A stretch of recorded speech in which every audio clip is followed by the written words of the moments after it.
My father stood at the head of the Thanksgiving table, held up a thick white envelope, and said, "Our daughter stole from her grandfather, and tonight we finally prove it." Nearly 30 relatives were packed into my Aunt Darlene Mercer's house in Cairo, Georgia, and every face in that room turned toward me at once, like they had been waiting all evening for the moment I finally became the villain my parents had been describing for months. My mother was already crying, her napkin pressed to her eyes before I had even touched the papers. I looked at the envelope, then at my father, Dale Holloway, and I smiled, because 4 months earlier I had hired a forensic accountant to trace where my grandfather Harlan Wren Holloway's money had really gone, and what she found did not just clear my name, it exposed a lie my parents had been building since the week my grandfather was buried. A lie that reached into his will, into my credit, and into parts of my life I had never fully understood. I'm Corinne Holloway. I'm 34.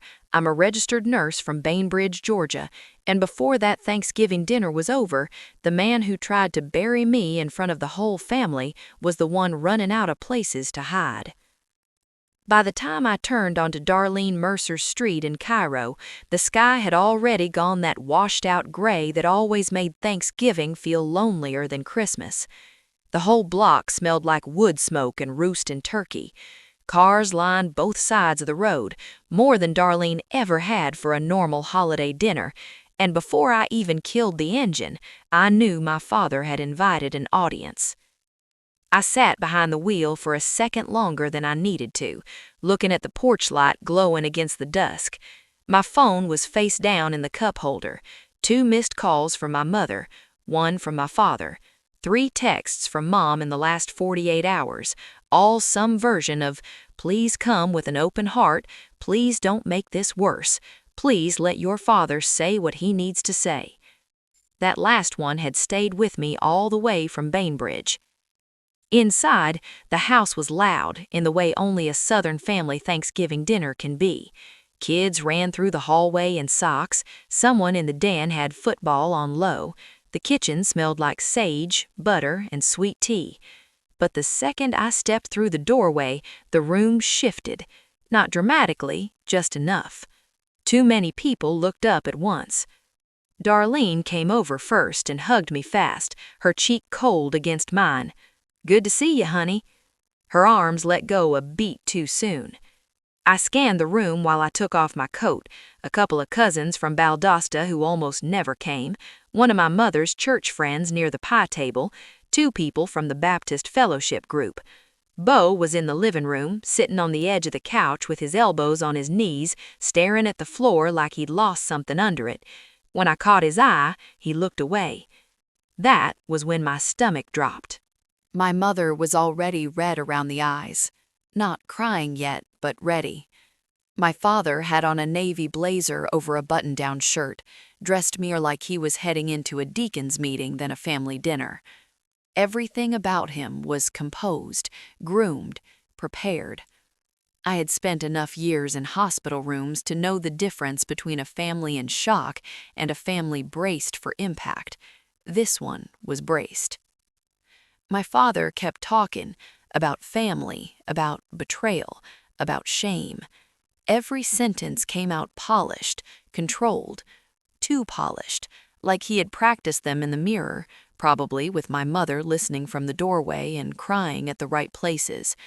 And while he talked, all I could think about was the first time that same smooth certainty had hit me wrong.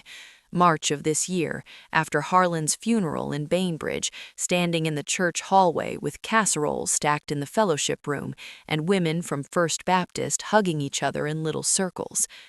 My father had gathered the close family and told us with a face full of solemn grief that Harlan had left the house, the savings, everything that mattered, to him. Tessa Boone had blinked hard like she hadn't expected that. Cade Holloway frowned for half a second and said nothing. I stood there with funeral flowers still in my hands and felt that same cold little warning under my ribs. Too smooth, too ready. I should have trusted that feeling then. Even before this year, I had spent half my life being cast in the same role. In our family, my father wanted, my mother wept, and somehow I was always the one expected to fold. By the time I was 23, I had learned that saying yes kept the peace, and saying no turned me into the problem. That pattern had cost me more than I understood at the time. A week after the funeral, I asked my father when he planned to refinance the mortgage and finally get my name off the loan I had signed on to years ago. He looked at me like I had insulted him in his own kitchen. 3 days later, 2 relatives and one woman from church had somehow heard that I was threatening to throw my parents out of their home. That was the first moment I understood he wasn't just protecting himself, he was writing a version of me for the whole town. Then came the call 2 nights ago, his voice flat as dry wood.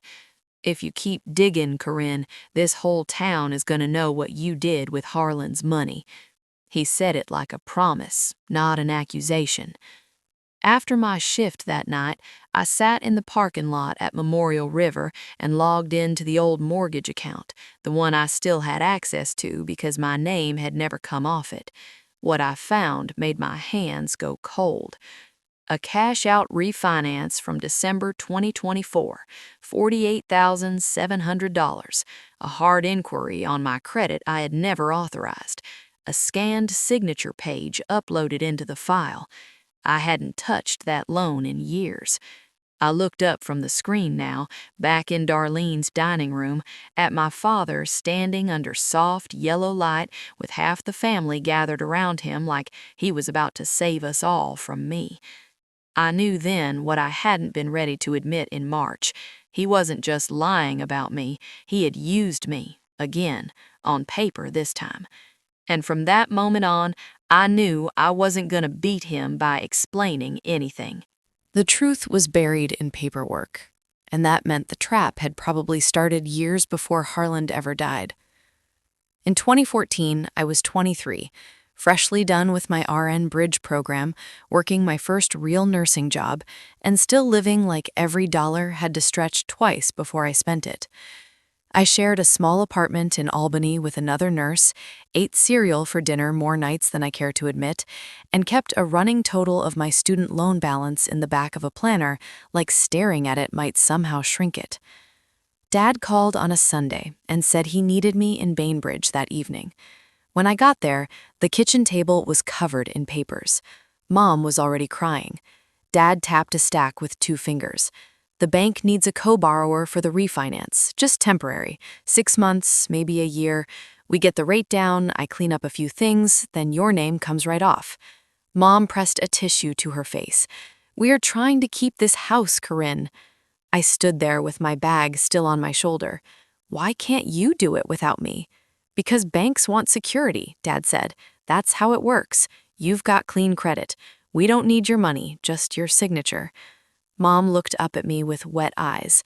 "After everything we've done for you, are you really going to say no over a little paperwork?" That was the move every time. Dad made the ask, Mom turned it into morality. I sat down. "How long exactly?" 6 months, Dad said. "A year at the outside." I signed. Not because I was stupid, because I was 23 and still believed family worked like a net, not a trap. I thought people helped each other, then made it right later. 6 months came and went, then a year, then another. In 2015, I asked Dad when he was refinancing again. He cut his meat at dinner and said rates were tightening standards. In 2016, he said rates were bad and it would be foolish to rush. In 2017, he claimed he was gathering documents. Every time I brought it up, Mom acted like I was the one doing something cruel. "Do you want your father to lose the house? Why are you pressuring us like this? Can we not have one peaceful meal?" By then, I had started to understand the pattern. In our family, wanting out of a bad situation made you selfish. Protecting yourself made you cold. The only way to stay good was to keep giving. That same year, I sat across from a mortgage officer in Albany and got told, very gently, that my debt-to-income ratio was too high for the condo I wanted near the hospital. It wasn't some dream house, just a small place with a decent parking lot and no upstairs neighbors. I drove back to my apartment and cried in my car because I was 26 years old and still chained to a house I didn't live in. In 2019, my old Honda started coughing every time I turned onto the bypass after a night shift. I tried to replace it and got quoted an interest rate so insulting I laughed out loud in the finance office. The man slid the paper back toward me and said there were late mortgage-related marks on my file that were dragging everything down. I went straight to my father's house after that. "You were late again," I said, holding my phone out at him. "You said you were handling it." He barely glanced at the screen. "Things got tight for a month. It's fine now." "It's not fine. It's my credit too." Mom stepped in before he had to. "Why do you always come in here looking for a fight?" By 2021, I had stopped talking about buying anything. I cut back on eating out, picked up extra shifts, and started building a savings cushion because some part of me always felt like my financial life was balancing on a rotten board. It wasn't one dramatic loss, it was a slow theft of options. Whole years of my life shaped around a debt that was never supposed to stay mine. So when I saw that December 2024 refinance sitting on the account, I knew enough to know it was bad, but not enough to know exactly how bad. The next morning, after trying and failing to sleep, I called Flint Community Bank and asked for an appointment. Noah Weller met me in a glass office that smelled faintly like burnt coffee and printer toner. He was careful the way bank people are careful when they don't want to overstep. He pulled up the file, clicked through pages, and frowned in the quietest possible way. "I'm not saying anybody did anything criminal," he said, "but this is sloppy." "Sloppy how?" He turned the monitor slightly so I could see. "This signature page appears to have been uploaded as a scanned image from an older packet. There's also an electronic authorization form here that should have triggered a stricter verification step if your credit was being used in the underwriting review." My stomach tightened. And it didn't? He gave the kind of answer that was really a non-answer. "It doesn't look like the process was handled as carefully as I would expect." So somebody could just reuse old paperwork? He folded his hands. "I'm not saying anybody did anything criminal," he said, "but this is sloppy." That word sat in my chest all day. Red flags. Outside the bank, Bainbridge felt smaller than ever. By Sunday, church confirmed what my father's phone threat had implied. At First Baptist, one of Mom's friends spotted me near the fellowship hall and turned her shoulder before I even reached her. Not subtle, not kind, deliberate. Later that afternoon, my cousin Trina texted me, "You okay? I heard probate stuff is getting messy." I stared at the screen. Probate stuff. That was how rumors looked once they'd passed through enough mouths, softened, sanitized, still poisonous. At work, it got worse in a quieter way. A nurse from another floor leaned against the medroom door and asked if everything was all right at home, because somebody's aunt had mentioned my family was fighting over money after a death. She said it lightly, but I could hear the curiosity underneath it. By then, I understood something that made me feel genuinely sick. I wasn't just dealing with my parents. I was dealing with a whole town being primed to see me as exactly the kind of woman my father needed me to be. On my next day off, I drove to Decatur County Probate Court and asked the clerk, Lacey Whitford, for the full estate file on Harlan Wren Holloway. She handed the copies without ceremony. Public record. I sat on a wooden bench in the hallway and opened the packet on my lap. The will was typed, neat, clean, official looking. Nearly everything went to Dale. House, accounts, personal property. I read it once. Then I looked at the signature. I had seen my grandfather's handwriting my whole life, birthday cards, notes tucked into tackle boxes, Christmas checks with my name written in that shaky, stubborn script. He signed like an old man who had earned every line in his hand.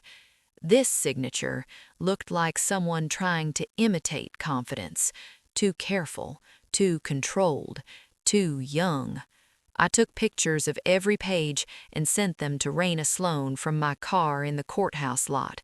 Then I called her office and hired her on the spot. That evening, my father called. "You'll be at Darlene's for Thanksgiving," he said.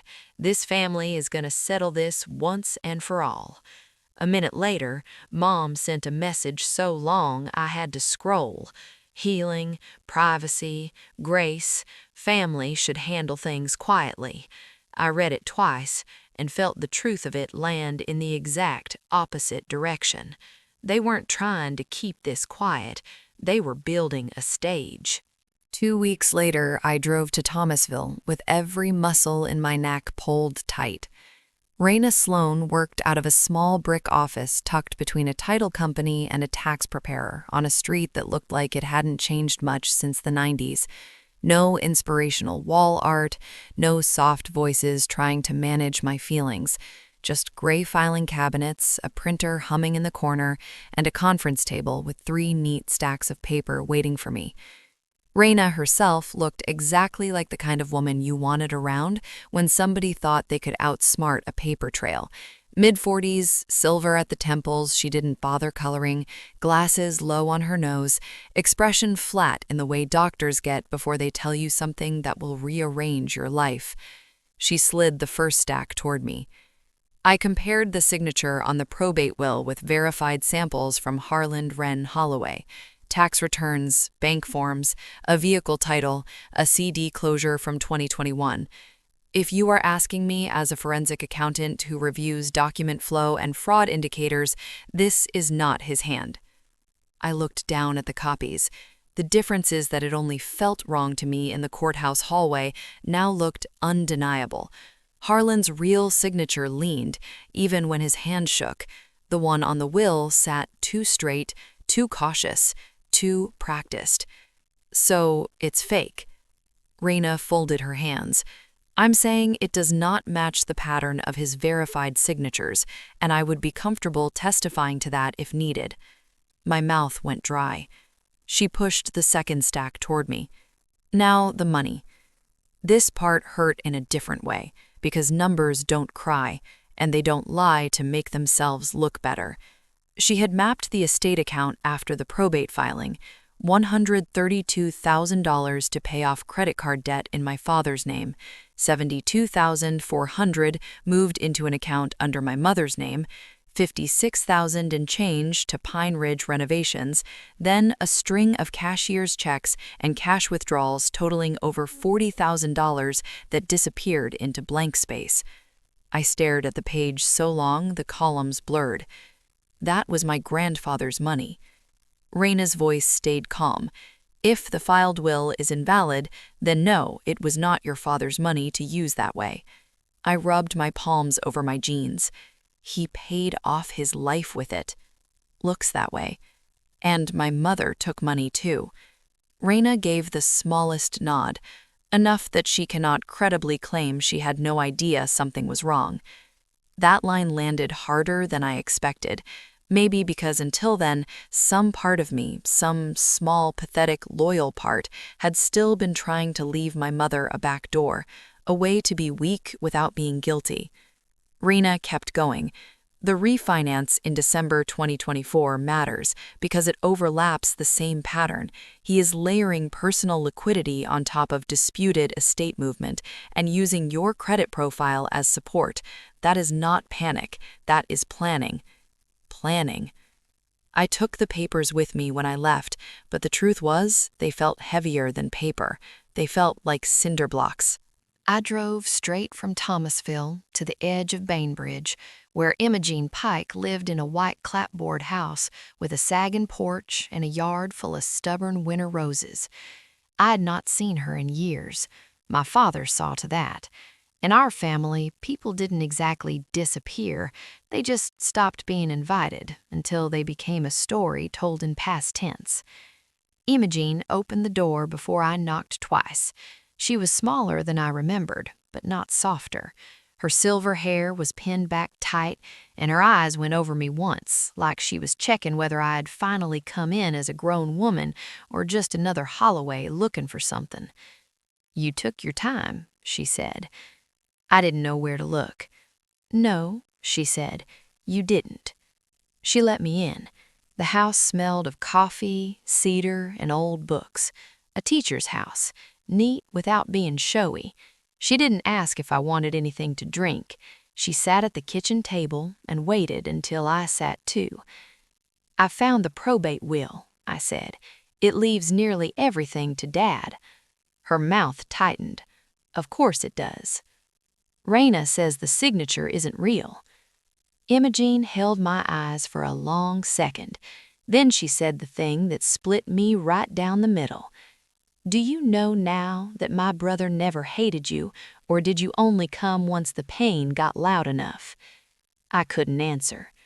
She stood, crossed to an old oak sideboard, and took out a yellowed envelope from the bottom drawer. She set it on the table between us like she was setting down an organ from a body. "Your grandfather gave me this years ago." Inside was another will, handwritten, not typed, not polished. Harlan's voice was all over it before I read the words. Shaky lines, uneven spacing, the same stubborn rhythm his hand always had. 2 names signed beneath his, Miriam Voss, Caleb Doss. I read the key sentence once, then again. Everything was to be divided among his 4 grandchildren, me, Bo, Tessa, Cade, not Dale. I looked up too fast. Where did this come from? "From your grandfather's hand to mine," Imogene said. "He told me to keep it safe. He said if anything ever went wrong after he passed, you'd come looking one day." The room felt suddenly too small. Why didn't he call me? Why didn't he say something? Her face changed then, not softer exactly, but sadder. "He did call. He wrote, too." I stopped breathing. "For the last 3 years of his life, your father kept telling him you were too busy, too distant, too done with this family to be bothered. Harlan never fully believed it, but it got in his head. He was old, Corinne, lonely. Your father knew exactly where to press." I shook my head. "I sent cards. I called. I mailed pictures from work." "I know." Imogene's voice was quiet now. "He wrote back through me sometimes, because he said if he sent things to the house or through your father, they might not make it." My hands were flat on the table, but I could feel them trembling from the wrists down. "He thought I left him, and you thought he let you go." That was the theft. Not just the money, not just the will. 3 years of silence built by somebody else and lived on both sides like it was real. Imogene told me the rest in short, clean pieces. Harlan had made her promise not to hand over the envelope unless something went wrong and I came myself. She had already fought with my father once over money and mail and got cut out of family gatherings after that. By the time Harlan died, Dale was circling, but she did not know he had moved so fast with probate. When I finally got back to my car, I sat there with the handwritten will on the passenger seat and called Bo. He answered on the 4th ring. "You knew things weren't right," I said. A long pause. "I knew Dad was up to something." "Then why are you still there?" "Because I'm the one who stayed," he said. I shut my eyes. He kept talking, lower now. "You left and they turned you into the selfish one. I stayed and got turned into the useful one. That's how this family works." I carried the will, Raina's report, and the account summaries to Albany the next morning and put them in front of Gideon Pike. He read for almost 40 minutes before saying anything. "This is enough to start moving. Not enough to finish, but enough to move. We verify the witnesses, tighten the signature support, document the estate transfers, and I can petition to reopen probate. And the refinance? His eyes lifted to mine. It matters because it shows a pattern. Your father is not just controlling the story, he is leveraging your financial identity while he strips the estate. That night, just after 10, Beau called again. His breathing was rough, like he had climbed stairs too fast. I need to tell you something. I waited. 2 months ago, I came by the house to pick up a conduit bender I left in the garage. I came in through the side door. Mom and Dad were in the kitchen. They didn't know I was there. My grip tightened on the phone. What did you hear? Dad said the will was already filed and you couldn't prove anything. Mom asked what happened if you got a lawyer.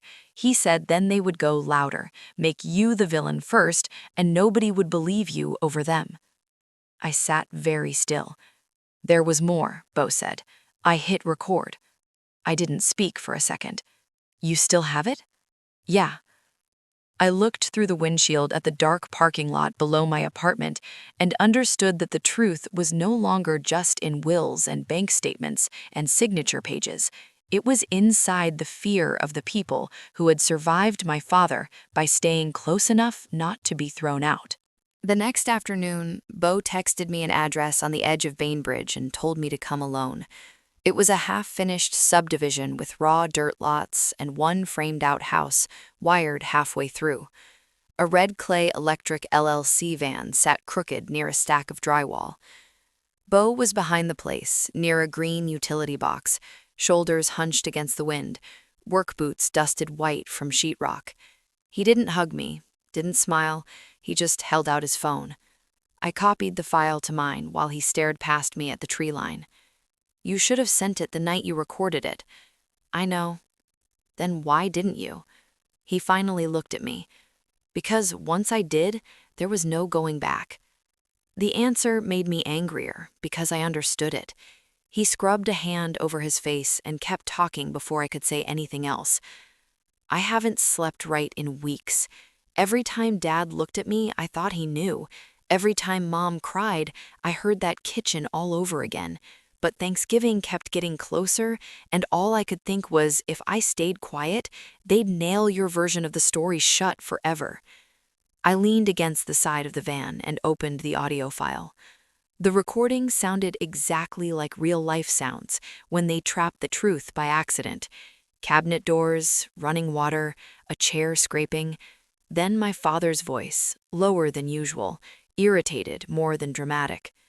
She can't prove anything. The will is filed, it's done. Then my mother, tight and breathy.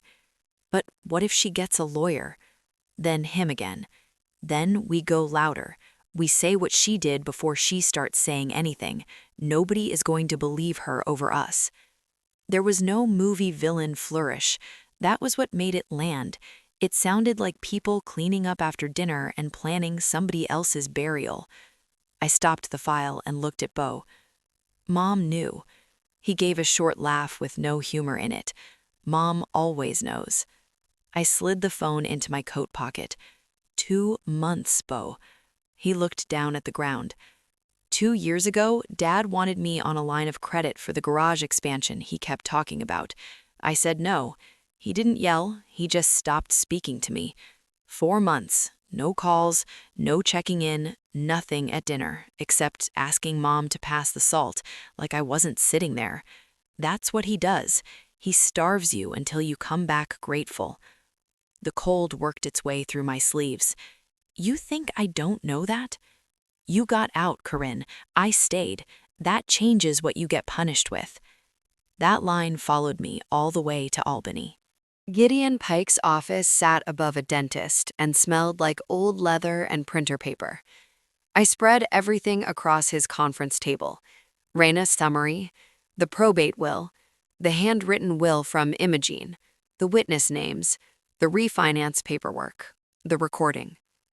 He worked through the stacks slowly, making notes with a fountain pen that looked too elegant for our mess. When he finally looked up, his face had gone from interested to settled. I'm going to put this as plainly as I can. Your father built himself a legal costume and assumed no one would tug on the seams. I sat straighter. What can you do before Thursday? Before Thursday, I can organize what matters. After Thursday, I can act on it. He separated the papers into 4 piles: probate challenge, financial tracing, mortgage exposure, reputation control. That last one surprised me. He saw it. In small towns, the story gets there before the filing does. Never underestimate that. He drafted a clean memo summarizing the likely fraud indicators in the probate file. He prepared a demand letter requiring Dale to refinance or otherwise remove my name from the mortgage obligation within 60 days or face civil action tied to unauthorized use of my credit and signature image. He told me he would not file anything just to create theater. If we moved, we would move to win. On the drive back to Bainbridge, my phone buzzed with a text from Tessa Boone. Dad called Aunt Cheryl, Uncle Wade, my mom, and at least one person from church. He told everybody you've been unstable since Harlan died and might show up Thursday looking for a fight. I stared at the message at a red light and felt the fury come up clean. Not because it shocked me, because it was efficient. Before I could answer, another notification popped up. Somebody in the Bainbridge Community Exchange Facebook group had posted one of those vague moral speeches people write when they want to stab somebody without naming them. Some children think old parents are disposable until there's money involved. No names, no details, just enough for everyone local to know exactly who it was about. At Memorial River the next night, Shay Bennett caught me between med passes and asked me to step into the break room. She closed the door with her hip and folded her arms. I'm not asking for gossip. I'm asking if I need to warn administration that something personal is about to blow back on this hospital. I set a chart on the table. That? She held my eyes. I've had 2 people mention your family this week, and one of them wasn't even from this county. I let out a breath through my nose. There's a probate dispute. My father is making it uglier than it needs to be. Are the words fraud or police likely to start floating around with your name attached? That question hit me like ice water. Not because I thought I had done anything wrong, but because I suddenly saw how little control I had over the version of me moving around outside my body. I don't know yet, I said, but if it gets there, you'll hear it from me first. Her face softened by half an inch. That's all I needed. When I got home after that shift, I dropped my bag by the kitchen counter and set Gideon's packet on the floor. The apartment was so quiet I could hear the refrigerator kick on. For the first time since this started, I let myself think the thought all the way through. If I walked into Thanksgiving with all of it, the recording, the will, the money trail, the demand letter, there was a good chance I would destroy whatever ragged shape my family still had left. If I didn't, Dad would destroy me with the cleaner story. I sat on the floor and called Imogene. I want to ask you something, I said. I thought you might. Will you come to Thanksgiving? She was silent long enough that I checked the phone screen. Then she said, I'm not coming to quarrel with old fools. I'm coming because Harlan deserves to have the truth said in the room where they planned to bury it. The next morning, Tessa wrote back again. I don't know who to believe anymore. If you have real documents, I want to see them. Cade called once, brief and blunt. Was Dale ever actually appointed executor, or has he just been acting like he owns the ground? You tell me, I said. He grunted. That's what I thought. By Thursday afternoon, I was driving to Cairo with Gideon's envelope in my bag, the recording on my phone, and a pressure in my chest that felt exactly like the seconds before a code gets called overhead. Every exit sign looked too bright. Every mile marker felt deliberate. Darlene's driveway was already full, and cars lined both sides of the road. More than last time, more than enough. I parked behind a silver SUV I didn't recognize and sat there long enough to watch my father through the front window. He was moving from room to room, hand on shoulders, smiling, receiving people like a host instead of a defendant. My mother drifted near the kitchen in a soft sweater, eyes already wet. Pastor Linwood Greer stood near the den with a paper plate and the expression of a man pretending not to notice he had been invited to witness something ugly. When I finally went inside, Beau was already seated at the table, one hand fisted in his lap. I slid my bag beneath my chair and felt the corner of Gideon's envelope tap against my ankle.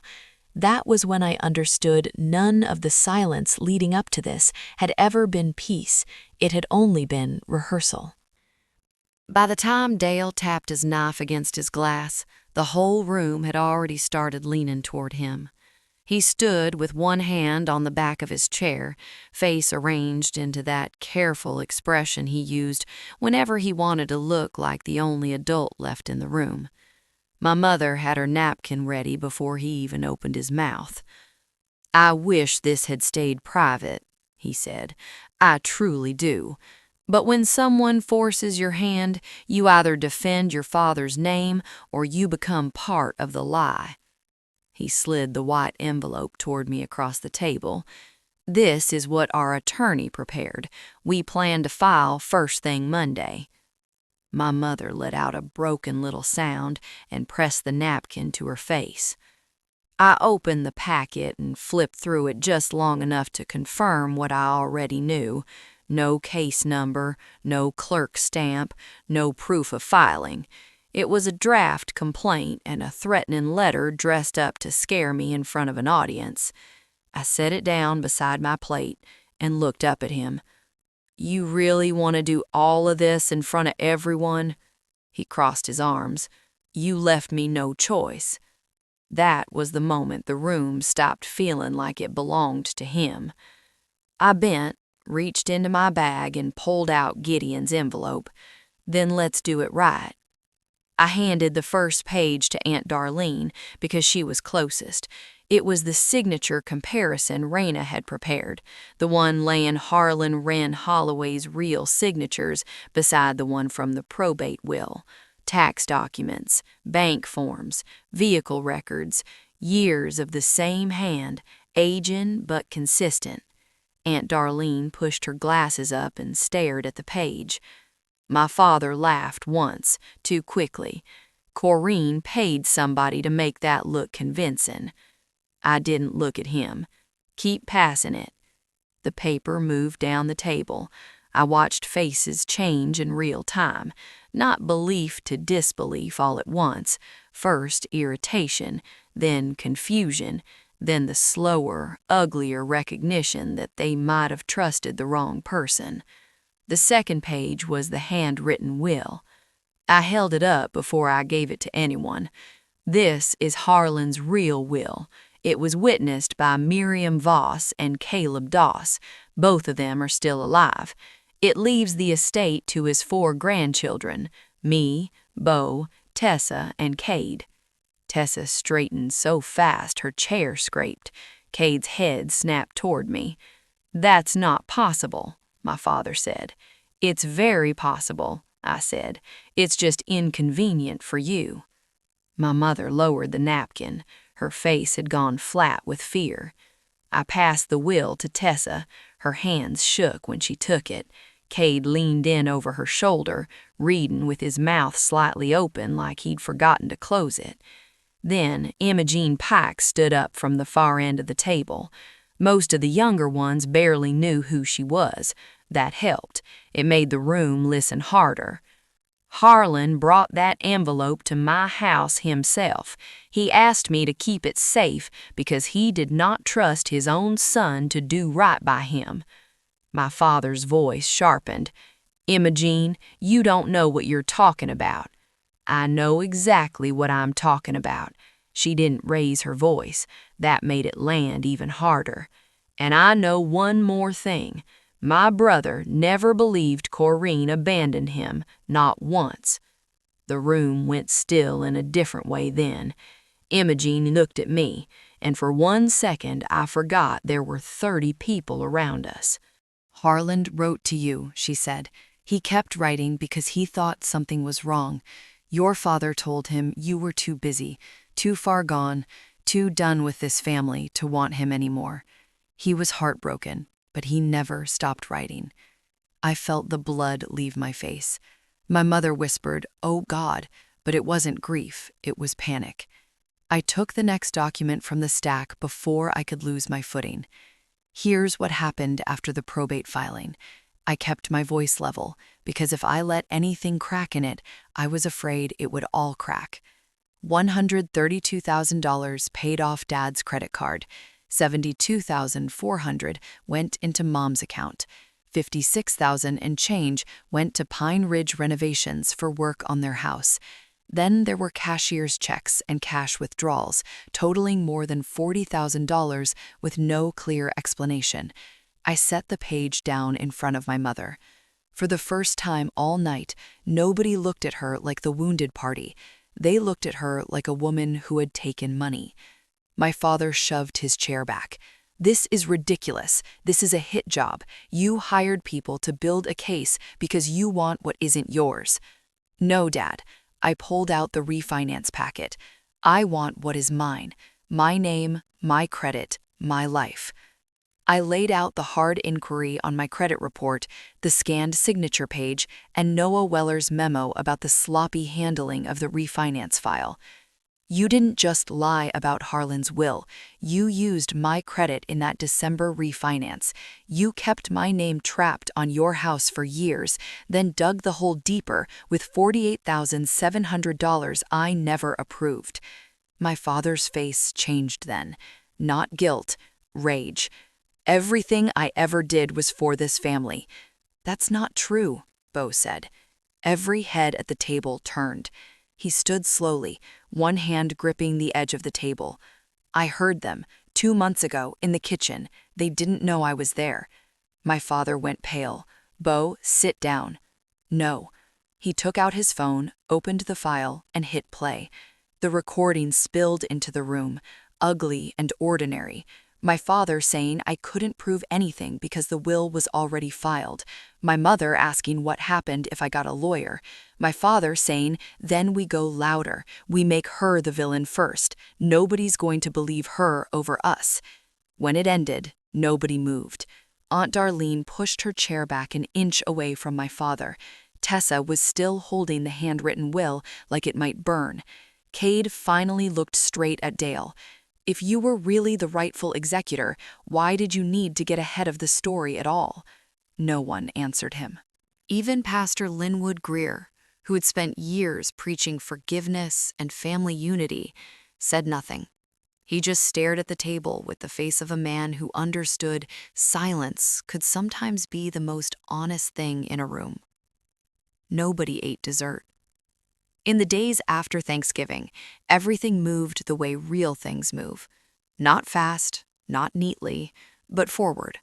Cade and Tessa each hired their own lawyer after Gideon sent them copies of the core documents. Gideon sent a formal demand to my father, requiring him to refinance and remove my name from the mortgage within 60 days or face civil action tied to unauthorized use of my credit and signature image. He also moved to reopen probate with the handwritten will, the witness information, the signature analysis, and Raina's financial summary attached. By February 2026, my father had no choice left worth taking. The refinance closed without my name on it. I got the notification in the hospital parking lot on a Wednesday morning after a 12-hour shift. I read the email 3 times before I believed it. Then I put my head against the steering wheel and cried so hard I scared myself. Not because I was happy, exactly, because I had forgotten what it felt like to have a future that wasn't carrying somebody else's debt. The previous December, a week before Christmas, I drove to Imogene's house. She had a box waiting for me on the table. "He wanted you to have these when the fighting was done." Inside were Harlan's letters, one every few months, some just a page, some longer. In the last one, written in that shaky hand I would have known anywhere, he told me he never believed I had turned away from him. He told me if things ever got twisted after he was gone, I should find Imogene. That was the part that undid me. Not the money, not the house, not even the public disgrace of what my parents had tried to do. It was knowing he had loved me straight through the lie. By spring, my credit had started to heal. I bought a little bungalow in Bainbridge, not far from Memorial River. Nothing fancy, 2 bedrooms, a narrow porch, a yard big enough for one stubborn rosebush, and a chair for mornings I might finally learn how to enjoy. Beau helped me paint the living room. We didn't talk about our father much. We didn't have to. Sometimes rebuilding is quieter than breaking. My mother called once and said she was sorry. I told her she could call it regret if she wanted. I called it consequence. Then I told her I needed distance and meant it. I did not win because my parents ended up embarrassed. I won because they no longer got to narrate my life for me. The money mattered, the paperwork mattered, the house mattered. But what mattered most was that my name, my work, my history with my grandfather, and my future all belonged to me again. The day I got the final closing packet for my house, I stood alone in the empty living room and read my own name on the deed until the words stopped looking borrowed. If you had been sitting in that dining room, would you have brought every page of proof to Thanksgiving, or would you have let the lie stay quiet just to keep the family from breaking all the way apart? And tell me honestly whether you think Beau waited too long, or whether some people are raised to fear the truth more than the damage it does. If this story stayed with you, tell me what you would have done. And if you're staying for another one, there's more here.